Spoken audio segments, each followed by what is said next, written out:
بسم اللہ الرحمن الرحیم۔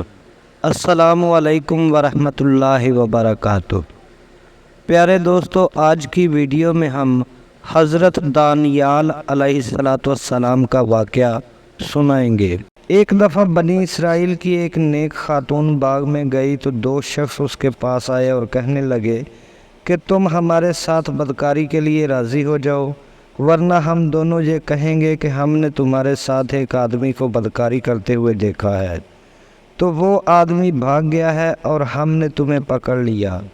یہ سن کر وہ نیک خاتون کہنے لگی کہ میں تمہاری بات کبھی نہیں مانوں گی۔ وہ دونوں آدمی اس نیک خاتون کو پکڑ کر لوگوں کے پاس لے آئے اور اس خاتون پر زنا کی تہمت لگا دی۔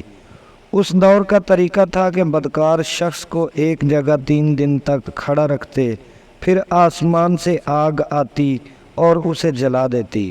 ایسے ہی لوگوں نے اس نیک خاتون کو بھی اس جگہ کھڑا کر دیا۔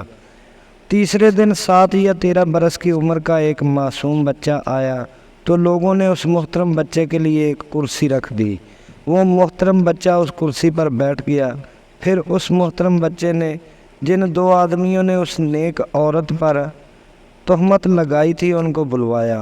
دونوں تمسخر والے انداز میں آئے۔ پھر اس بچے نے لوگوں سے فرمایا کہ ان دونوں کو الگ الگ جگہ پر لے جاؤ۔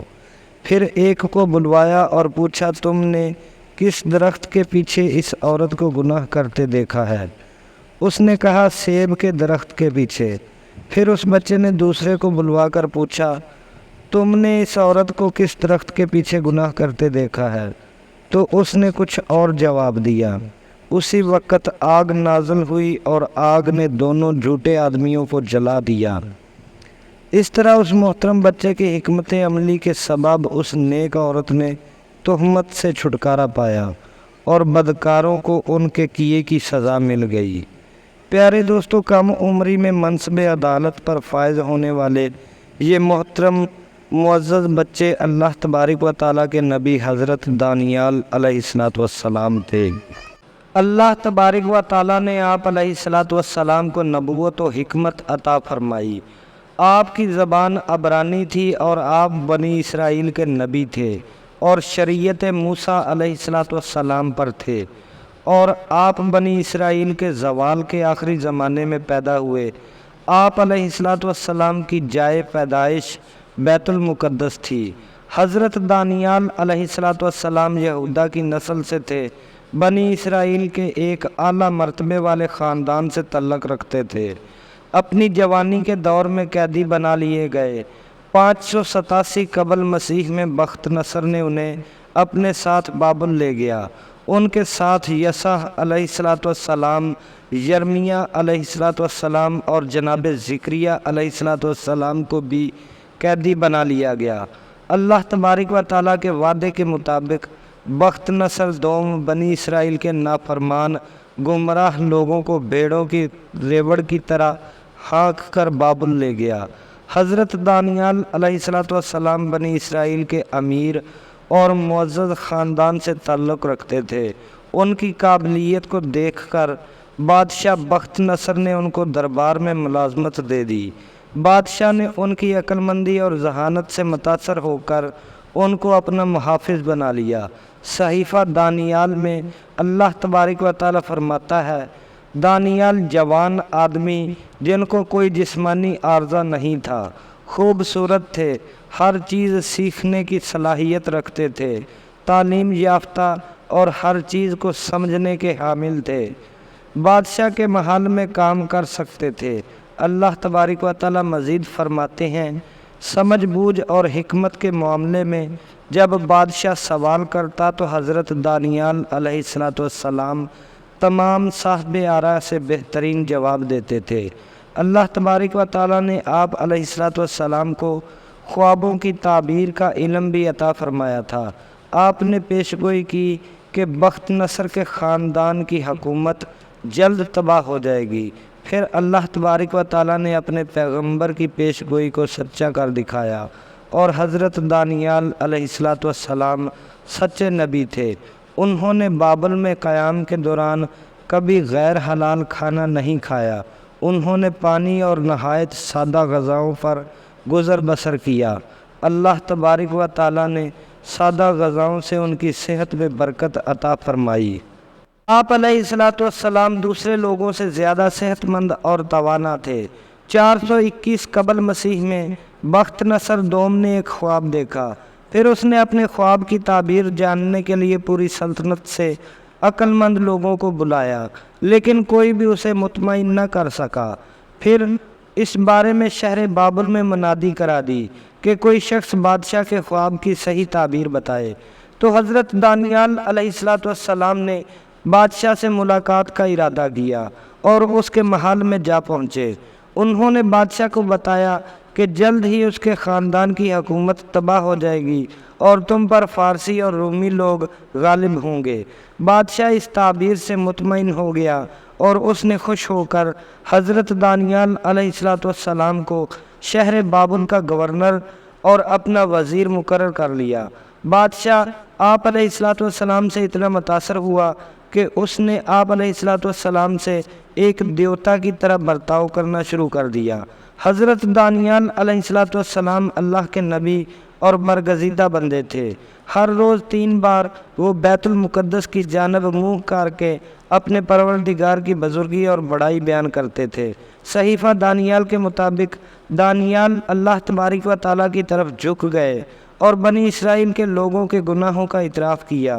پھر بنی اسرائیل کو اس کی جانب سے دی جانے والی سزا کو برحق جانا۔ 12 برس کے بعد 410 قبل مسیح میں بادشاہ نے پھر ایک پریشان کرنے والا خواب دیکھا، جس پر اس نے حضرت دانیال علیہ السلام کو طلب کیا اور تعبیر پوچھی، جس پر آپ علیہ السلام نے فرمایا کہ تو 7 سال تک پاگل رہے گا اور جانوروں کی طرح برتاؤ کرے گا، تاہم تیری حکمرانی محفوظ رہے گی، لیکن اللہ کی حکمرانی تسلیم کر لینے کے بعد ہی تو اقتدار میں واپس آئے گا۔ پھر آپ علیہ السلام نے بخت نصر کو نصیحت کی، اس خوفناک صورتحال سے بچنے کے لیے خلق خدا پر اپنے خزانوں کو کھول دے اور ان کی بھوک اور افلاس ختم کر، پھر اللہ تبارک و تعالیٰ تم پر رحم فرمائے گا۔ بادشاہ اس نصیحت سے مطمئن ہو گیا، مفلس اور نادار لوگوں کی خوب مدد کی، یہاں تک کہ کوئی آدمی بھوکا نہ رہا۔ 1 سال تک رب تعالیٰ نے اپنا وعدہ مؤخر کیے رکھا۔ پھر جب بادشاہ نے خیرات کرنا بند کر دی تو اللہ تبارک و تعالیٰ نے اسے پاگل کر دیا اور وہ جانوروں کی سطح تک گر گیا، جانوروں کی طرح حرکات کرنے لگا، انہی کی طرح بولنے اور رہنے لگا۔ 7 سال تک اللہ کے حکم کے مطابق جانوروں کی طرح رہا، پھر حکم الہی سے وہ ٹھیک ہو گیا اور اس کی سلطنت محفوظ رہی۔ 397 قبل مسیح میں بخت نصر دوم مر گیا تو اس کا بیٹا بادشاہ بنا۔ وہ 23 سال تک شہر بابل کا حکمران رہا۔ 374 قبل مسیح میں بخت نصر کا پوتا بادشاہ بنا۔ اس نے اپنے بادشاہ بننے کے جشن میں ان برتنوں میں شراب بھر کر دی جو مقدس تھے۔ یہ مقدس برتن بخت نصر دوم بیت المقدس سے لوٹ کر لایا تھا۔ اللہ پاک بادشاہ کی اس حرکت پر ناراض ہوئے۔ اللہ نے حضرت دانیال علیہ السلام کو بتایا، شہر بابل اور اس کے حکمرانوں کی تباہی کا وقت آن پہنچا۔ اللہ پاک نے اپنے حکم کو پورا کرنے کا وقت حضرت دانیال علیہ السلام کو بتا دیا۔ پھر ایسا ہوا کہ بادشاہ کے محل کی دیوار پر کسی نے ناواقف زبان میں کچھ لکھ دیا، جس کو پڑھنے کے لیے حضرت دانیال علیہ السلام کو طلب کیا گیا۔ آپ علیہ السلام نے اس عبارت کا ترجمہ کچھ یوں کیا۔ آپ علیہ السلام نے جرأت مند انداز میں بادشاہ کے سامنے فرمایا، تیرے اقتدار کے دن گنے جا چکے ہیں اور تیرا وقت اللہ نے مقرر کر لیا ہے۔ تیری سلطنت پر فارس والے غالب آئیں گے۔ اسی رات بادشاہ کو اس کے محافظوں نے قتل کر دیا۔ کچھ مہینوں کے بعد فارسی بادشاہ نے بابل پر حملہ کیا اور بابل کی اینٹ سے اینٹ بجا دی اور اقتدار سنبھال لیا۔ امور سلطنت انجام دینے کے لیے 120 افراد پر ایک کمیٹی تشکیل دی گئی، جس کی صدارت 3 افراد کر رہے تھے۔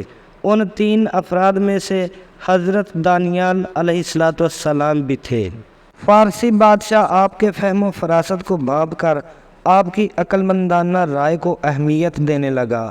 یہ خیال کیا جا رہا تھا کہ بادشاہ آپ کو اپنا وزیر مقرر کرے گا۔ حضرت دانیال علیہ السلام کی ترقی پر دوسرے درباری حسد کرنے لگے۔ انہوں نے آپ علیہ السلام کے خلاف سازش کا ایک منصوبہ بنایا۔ انہوں نے آپ علیہ السلام پر غداری کا الزام لگایا، مگر اس سے پہلے ان حاسدوں نے بادشاہ فارس کے کان بھرے کہ اس سلطنت میں بہت سارے لوگ بادشاہ سے وفادار نہیں، سو اس وفاداری کا امتحان لینے کے لیے ہر خاص و عام کو حکم دیا جائے کہ وہ 3 دن تک بادشاہ کو سجدہ کریں۔ جو اس حکم کو نہیں مانے گا اسے شیروں کی کچھار میں ڈال دیا جائے گا، جہاں شیر اسے چیر پھاڑ دیں گے۔ حضرت دانیال علیہ السلام اٹھے اور اپنے مکان کی بالائی منزل پر چلے گئے، جہاں وہ اللہ کے حضور حاضر ہوا کرتے تھے۔ پھر انہوں نے بیت المقدس کی طرف منہ کر کے اللہ تبارک و تعالیٰ کے سامنے جھک گئے۔ وہ ہر روز 3 بار مالک کائنات کو سجدہ کرتے تھے۔ حاسدوں نے بادشاہ کو آپ علیہ السلام کی عبادت کے بارے میں بتا دیا، جس پر بادشاہ نے یقین نہیں کیا اور آپ علیہ السلام کو طلب کر کے آپ کو سجدہ کرنے کا حکم دیا، جس پر آپ علیہ السلام نے غیر اللہ کو سجدہ کرنے سے انکار کر دیا تو بادشاہ غیظ و غضب میں آ گیا۔ اس نے آپ علیہ السلام کو شیروں کے سامنے پھینکوا دیا اور آپ علیہ السلام سے کہنے لگا کہ اپنے رب سے مدد مانگ جس کی تو عبادت کرتا ہے۔ دوسرے دن بادشاہ خود شیروں کی کچھار کے پاس گیا تو آپ علیہ السلام کو آواز دی۔ اندر سے آپ علیہ السلام نے اللہ کی تسبیح کی اور بتایا کہ اللہ پاک کے ایک فرشتے نے شیروں کا منہ بند کر دیا، مجھے ذرہ بھر بھی نقصان نہیں پہنچا سکے۔ بادشاہ آپ علیہ السلام کو لے کر واپس اپنے دربار میں آیا اور تمام حاسدوں کو سمیت ان کے اہل خانہ شیروں کے آگے ڈال دیا۔ بخت نصر دوم کا ایک اور واقعہ بھی بنی اسرائیل کی کتابوں سے ملتا ہے کہ بخت نصر نے بابل شہر میں ایک اپنا بت بنوایا۔ اس بت کو ایک تمغہ پہنایا۔ اس تمغے کے پہننے سے بت میں سے آواز آنے لگی کہ میں ہی تمہارا آقا ہوں اور میں ہی تمہارا رب ہوں۔ اس فتنے کا شور و غوغا سن کر حضرت دانیال علیہ السلام بت کے پاس جا کر کہنے لگے، میں خدائے ذوالجلال کا ایک ادنا سا بندہ ہوں، تجھے حکم دیتا ہوں کہ تو جو کوئی بھی ہے بت کے اندر سے باہر نکل کر آ۔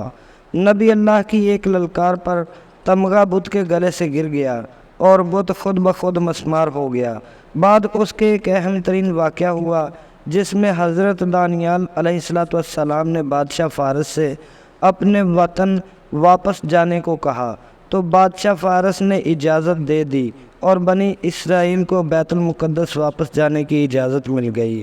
وطن واپس جانے پر انہوں نے ایک بہت بڑی کمیٹی بنائی، جس کمیٹی کے سربراہان حضرت دانیال علیہ السلام، حضرت حزقیل اور حضرت زکریا علیہ السلام تھے۔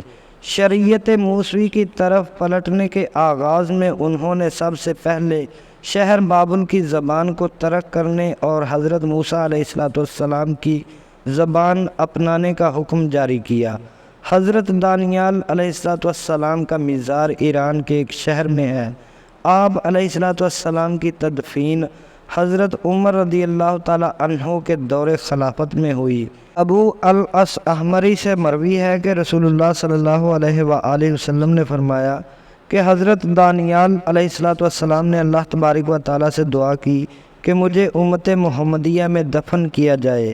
جب حضرت ابو موسیٰ اشعری رضی اللہ تعالیٰ عنہ نے تستر شہر کو فتح کیا تو انہوں نے ایک تابوت میں حضرت دانیال علیہ السلام کو پایا۔